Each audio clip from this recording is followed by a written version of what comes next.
आपलं वर्तमान काळातलं जीवन असतं. एक दिवशी पेपरला बातमी आली, एक दिवशी टीव्हीला न्यूज आली, आपणच घेऊन फिरत असतो. बघितलं का पेपरला आले, अरे काय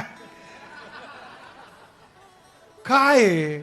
माणसाने मोठं करू नये, देवाने मोठं करावं. संतांनी पाठ थोपटावी, तो जीवन धन्य आहे आपलं. धन्य म्हणावीन इही लोकी लोका. तुकोबारायांचं जीवन एका बाजूला आहेत आणि तुकोबाराय स्वतः काय करत होते हे जीवन एका बाजूला आहेत. आणि याला भाव म्हणतात, याला अस्तित्व म्हणतात. तुकोबारायांच्या अस्तित्वापुढे झुकावं लागतं, असं ज्ञान वैभवशाली व्यक्तिमत्व तयार करावं लागतं. काही शिकलेलं नाही. मी काल तुम्हाला त्याच्यामुळं भूमिका मांडली. ज्ञानाला आणि भक्तीला भाव लागतो. भाव म्हणजे स्वभाव, स्वभाव, स्वभाव लागतो. कुठे शिकले नाही तुकोबाराय, पण गाथा कुणालाही नीट सांगता येत नाही. अभंगावर काही काही महाराज लोक 2-4 अभंगावर आयुष्य काढतात. काय भाग्यवान आहेत ते. 4 अभंग एका महाराजाला सांभाळतात. ताकद बघा तुम्ही. 4000 अभंग आहेत, महाराष्ट्राला सांभाळू शकतात ते अभंग. एवढी ताकद आहे अभंगामध्ये. आणि ज्ञानोबाराला जिथून ज्ञान तुकोबाराला जिथून ज्ञान मिळालं, तुकोबाराला जिथून शब्दांचा आशीर्वाद मिळाला, ती ज्ञानेश्वरी तर खूप लांब आहे. एक तरी ओवी एक तरी, काय म्हणजे शब्द पहा. म्हणून जो प्रपंचाविषयी बोलत नाही त्याचा त्याच्या मनावर परिणाम होतो. अतिशय गोड आहे बरं का. जो प्रपंचाविषयी बोलत नाही त्याचा काय, याचं कारण सांगतो तुम्हाला. तुम्ही आता खूप चांगल्या युगामध्ये आहात बरं का. माझं भाग्य आहे. समजून सांगताना मला बरं वाटतं या टायमाला. आता इथे बसलेल्या सगळ्याकडे मोबाईल आहे. सगळ्याकडे मोबाईल आहे.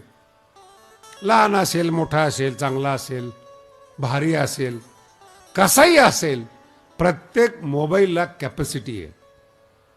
कळतंय का तुम्हाला? प्रत्येक मोबाईलला कॅपॅसिटी आहे. 500 स्टोरेज आहेत, 1000 स्टोरेज आहे, 1 TB आहे, 2 TB आहेत. आतापर्यंत सगळ्यात मोठा मोबाईल म्हणजे 2 TB,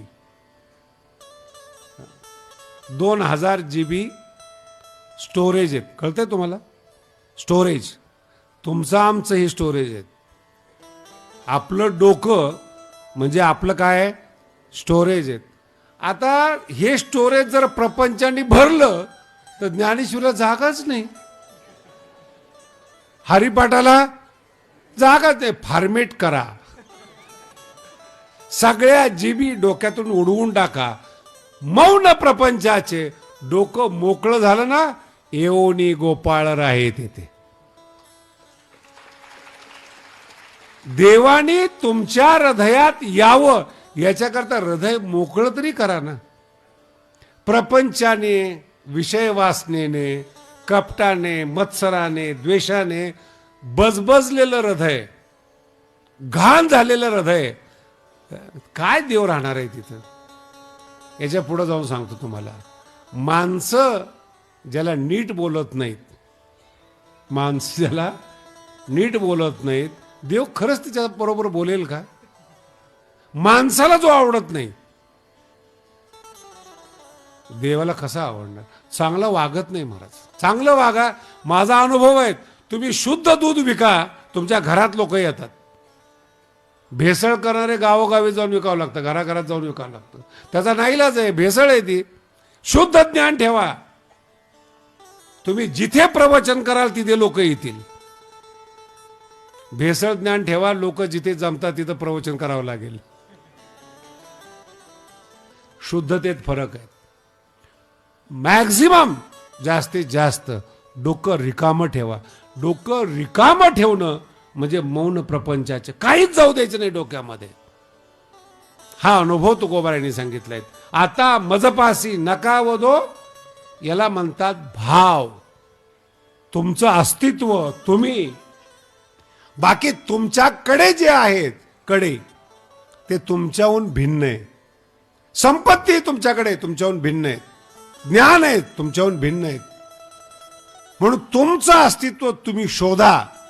तुमच्या अस्तित्वाच्या अतिरिक्त काही गोळा करू नका.